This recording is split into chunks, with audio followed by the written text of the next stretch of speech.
नमस्कार. वृत्तम मराठी दिनविशेषमध्ये आपलं स्वागत. आज 8 मे. जगभरात आणि भारतात आजच्या दिवशी घडलेल्या घडामोडींचा आढावा घेऊया आजच्या भागात. 8 मे 1899 रोजी थोर क्रांतिकारक आणि चापेकर बंधूंपैकी एक वासुदेव हरी चापेकर यांनी मातृभूमीसाठी हौतात्म्य पत्करलं. वासुदेव हरी चापेकर, दामोदर हरी चापेकर आणि बाळकृष्ण हरी चापेकर या 3 चापेकर बंधूंनी भारताच्या स्वातंत्र्यासाठी बलिदान दिलं. 1897 मध्ये पुण्यात प्लेगची साथ पसरली.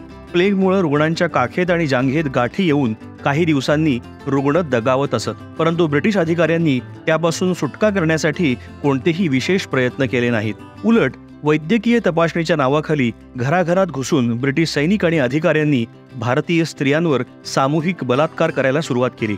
त्यामुळे संतप्त होऊन या तिघा भावांनी क्रांतीचा मार्ग निवडला.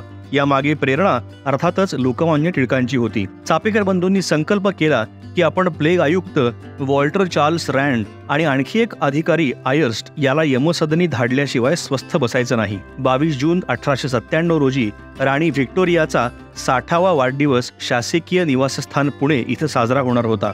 या कार्यक्रमात ब्रिटिश अधिकारी रँड आणि आयर्स्ट हे देखील सहभागी होणार असल्याची माहिती चापेकर बंधूंना मिळाली. त्यानंतर दामोदर हरी चापेकर आणि बाळकृष्ण हरी चापेकर त्यांच्या एका मित्रासह तिथे पोहोचले. दामोदर हरी चापेकर यांनी कमिशनर रँड याच्या गाडीवर चढून त्याच्यावर गोळी झाडली आणि बाळकृष्ण हरी चापेकर यांनी आयर्स्टला गोळ्या झाडून ठार केलं. त्यानंतर इंग्रजांनी त्यांना पकडून देणाऱ्यांवर 20,000 रुपयांचं बक्षीस ठेवलं होतं. बक्षिसाच्या आमिषानं चापेकर बंधूंच्या 2 साथीदारांनी ब्रिटिश पोलिसांना त्यांच्या ठाव ठिकाण्याची माहिती दिली आणि त्यामुळे चापेकर बंधूंना अटक झाली. बाळकृष्ण हरी चापेकर यांना 12 मे 1899 रोजी तर दामोदर हरी चापेकर यांना 18 एप्रिल 1898 रोजी फाशी देण्यात आली. ब्रिटिश अधिकारी रँडच्या हत्येचा खटला चालू असताना वासुदेव हरी चापेकर यांनी आपल्या भावांचा विश्वासघात करणाऱ्या व्यक्तीला न्यायालयातच गोळ्या घातल्या.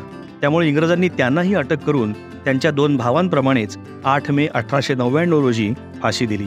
8 मे 1929 रोजी ठुमरी गायकीच्या राणी मानल्या जाणाऱ्या विदुषी गिरिजा देवी यांचा जन्म वाराणसी इथं झाला.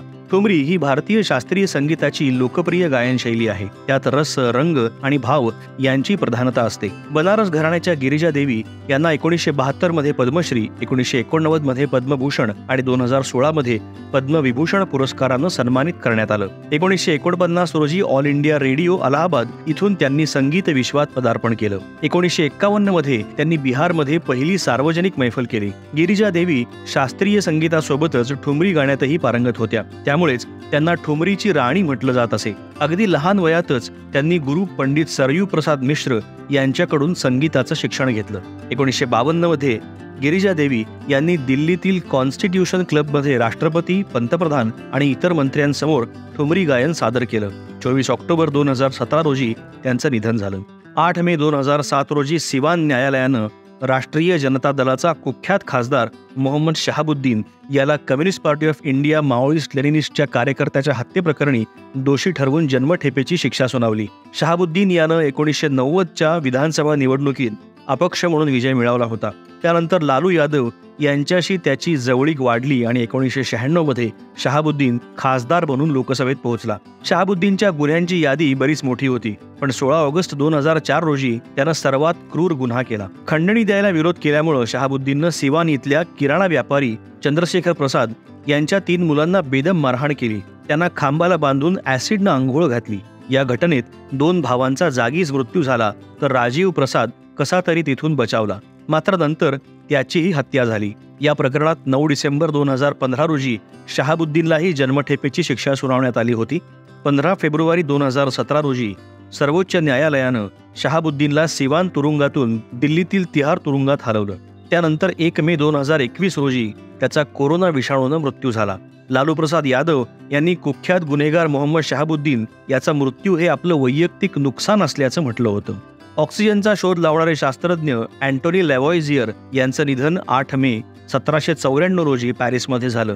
कार्ल विल्हेल्म शेले यांनी जून 1771 मध्ये जरी ऑक्सिजनची निर्मिती केली असली तरी त्यांनी त्यांचा शोध कुठेही प्रकाशित केला नव्हता. 1775 ते 80 दरम्यान ऑक्सिजनच्या शोधात अँटोनी लेवॉइझियरनं महत्त्वपूर्ण योगदान दिलं. त्यांनीच वस्तू जाळण्यात आणि श्वास घेण्यामध्ये ऑक्सिजनची भूमिका शोधून काढली. रासायनिक घटक म्हणून ऑक्सिजनचा शोध लावण्याचं श्रेयही लेवॉइझियरलाच जातं. त्यांना आधुनिक रसायनशास्त्राचं जनक देखील मानलं जातं. रसायनशास्त्राच्या क्षेत्रात त्यांना भौतिकशास्त्रात न्यूटन आणि जीवशास्त्रात चार्ल्स डार्विन यांच्या इतकंच स्थान आहे. 1794 मध्ये याच दिवशी अँटोनी लेवॉइझियरवर देशद्रोहाचा आरोप करण्यात आला आणि त्यांना फाशी देण्यात आली. मात्र 1.5 वर्षानंतर फ्रान्स सरकारनं केलेल्या तपासात त्यांच्यावरील आरोप बनावट असल्याचं आढळून आलं. सरकारनं मान्य केलं की लेवॉइझियरला दोषी ठरवणं ही चूक होती. 8 मे हा दिवस युरोपमध्ये विजय दिवस म्हणून साजरा केला जातो. खरं तर 1945 मध्ये या दिवशी युरोपमधील दुसरं महायुद्ध जर्मनीच्या पराभवानं संपलं. हिटलरच्या आत्महत्येनंतर जर्मनीनं 7 मे रोजी शरणागती पत्करली, परंतु 8 मे रोजी आत्मसमर्पण पत्रावर स्वाक्षरी झाल्यामुळं या दिवसाला विजय दिवस असं नाव देण्यात आलं. तथापि या दिवशी महायुद्ध पूर्णपणे संपलं नाही. अमेरिका आणि ब्रिटनच्या नेतृत्वाखालील दोस्त राष्ट्रांच्या सेना ऑगस्ट 1945 पर्यंत जपानला पराभूत करू शकल्या नव्हत्या.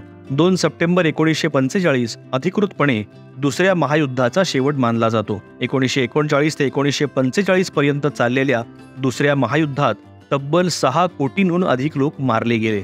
8 मे रोजी आंतरराष्ट्रीय रेड क्रॉस दिवस साजरा केला जातो. नोबेल शांतता पुरस्कार विजेते हेनरी ड्युनंट यांनी इंटरनॅशनल कमिटी ऑफ रेड क्रॉसची स्थापना केली. हेनरी यांचा जन्म 8 मे 1828 रोजी झाला. त्यामुळे त्यांच्या जयंतीदिनी हा दिवस रेड क्रॉस दिन म्हणून त्यांच्या विचारांचा जगभर प्रसार करण्याच्या उद्देशानं साजरा केला जातो. जागतिक रेड क्रॉस सोसायटी अन्नटंचाई, नैसर्गिक आपत्ती, युद्ध आणि साथीच्या काळात सामान्य लोकांना मदत करण्यासाठी ओळखली जाते. 1859 मध्ये इटलीच्या लढाईत जखमी सैनिकांच्या दुर्दशेमुळे हेनरी ड्युनंट यांना खूप दुःख झालं, कारण या युद्धभूमीवर जखमी सैनिकांवर उपचार करण्यासाठी वैद्यकीय सुविधा उपलब्ध नव्हत्या. यामुळे दुखावलेल्या हेनरी यांनी 1863 मध्ये इंटरनॅशनल कमिटी ऑफ रेड क्रॉसची स्थापना केली. हेनरी ड्युनंट यांना मानवतेच्या सेवेबद्दल 1901 मध्ये पहिला नोबेल शांतता पुरस्कार प्रदान करण्यात आला. स्वामी चिन्मयानंद हे एक प्रख्यात आध्यात्मिक व्यक्तिमत्व होतं, ज्यांनी लाखो लोकांना प्रेरणा दिली आणि भारत आणि परदेशात उपनिषदांमधील ज्ञानाचा प्रसार करणाऱ्या चिन्मय मिशनची स्थापना केली. स्वामी चिन्मयानंद यांचा जन्म 8 मे 1916 रोजी केरळमधील एर्नाकुलम इथं झाला. त्यांचं जन्मनाव बालकृष्ण मेनन असं होतं. लौकिक शिक्षण पूर्ण केल्यानंतर त्यांनी अद्वैत वेदांताच्या ज्ञानाचा प्रसार करण्यासाठी आपलं जीवन समर्पित केलं. उपनिषदांमध्ये आढळणारी अद्वैत विचार प्रणाली, जी वेदांच्या तात्विक शिकवणींचं प्रतीक आहे, त्यासाठी त्यांनी जीवनभर कार्य केलं. त्यांनी प्रमुख उपनिषद आणि भगवद्गीतेवरील भाष्यांसह 95 ग्रंथांचं लिखाण केलं. अनेक अमेरिकन आणि आशियाई विद्यापीठांमध्ये भारतीय तत्त्वज्ञानांवर व्याख्यान देण्यासाठी त्यांनी दौरे केले. तर हे होते आजचे दिनविशेष. तुम्हाला आजचा व्हिडिओ कसा वाटला हे आम्हाला कमेंट करून नक्की सांगा. व्हिडिओ लाईक करा, शेअर करा आणि असेच माहितीपूर्ण व्हिडिओ पाहण्यासाठी सबस्क्राईब करा वृत्तम मराठी यूट्यूब चॅनल. धन्यवाद.